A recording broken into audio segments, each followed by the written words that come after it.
Hey everybody, Nick Espinoza, your chief security fanatic here. Don't forget to subscribe. And today we're talking about your AI assistant. We're all getting them, but they're being phished.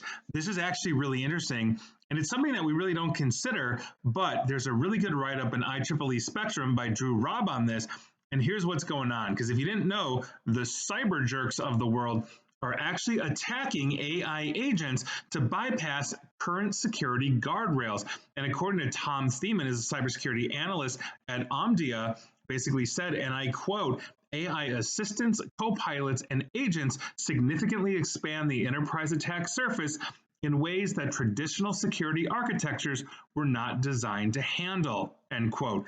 And yeah, that's exactly the name of the game here. So most email security tools, for example, are designed to spot known bad signals. So like suspicious links, fake domains that look real, attachments that have malware, et cetera, et cetera. That works well against conventional phishing, spam, known exploits, et cetera. But enter AI, because the cyber criminals are now going after AI assistants and agents, and basically all of these are becoming embedded in our workplace, right? So here's how this works.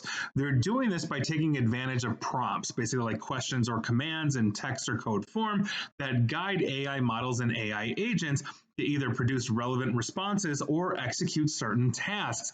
And so increasingly, emails carry hidden malicious prompts that use invisible text or special formatting designed to trick generative AI tools, think like the Chat GPTs, Microsoft Copilots, etc., basically into taking unsafe actions such as exfiltrating data or bypassing security checks. And also, according to Timon, and I quote again, prompt injections and other AI-targeted exploits represent a new class of attacks that use text-based payloads that manipulate machine reasoning rather than human behavior, end quote.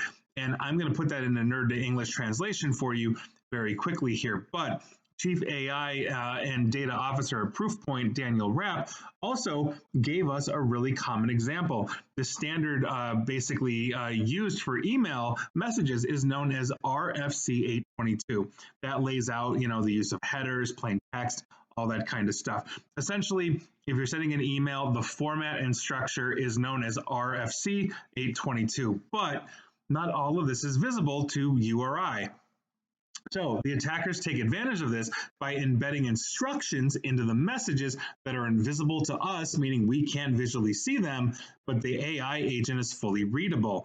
When AI basically processes the text, the embedded instructions are then executed, and we didn't know they're being executed, right? So that leads to data being exfiltrated or system behavior being altered or corrupted and all of that. And traditional filters for spam that look for malware or malformed links really don't see any of this because it's just text, but the AI sees it and executes on it.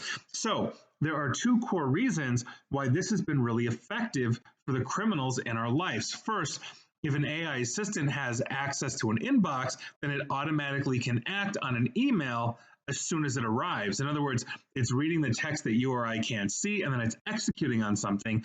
And second, Rapp also said, and basically the literal nature of AI agents make them susceptible to phishing and other social engineering tricks. So we might think twice, you or I, about sending money to a Nigerian prince, right, or bank account, but the AI agent might just simply do it because the child, right? It doesn't understand that there are Nigerian 402 scams out there. And that's exactly the problem that we have. And so by virtue of that, they're going after this. And for the record, this has been a way to hack multiple systems over the last couple of years since the emergence of LLMs, or large language models, especially in the hiring realm. So interestingly enough, if you've been looking for a job, you can basically put plain text or hidden text in, let's say, your Word document or PDF, white font on a white background that no human recruiter would read.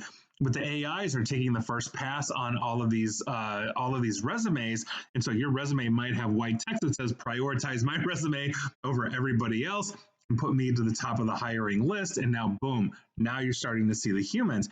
They're just doing this to cyber criminals with your email, but they might be able to execute in things. So if you're integrating an AI assistant, understand you need good threat intelligence in your life. You probably need to train it. to us understand the framework of what you allow it to do or not allow it to do. And if you're allowing it to do everything, that's of serious concern, right? Because if somebody can give it prompts or commands that you don't know are happening, here we are. So I'll leave it at that. Not good. I personally do not have an AI assistant in my life, and I don't want one, at least not anytime soon, because quite frankly, we're in our infancy and we're moving fast and we're breaking things here. And historically, in the last 20 years, that has done more damage to society than good. So call me old school, call me tinfoil hat wearing nerd, but I'm in the cybersecurity business and I ain't using them yet. And please like, share, follow me here on Facebook and Twitter at NickAESP. And please feel free to subscribe to me at YouTube as well. And as always, stay safe, stay online, and please, please, please, remember to stay private, informed, and secure. Take care.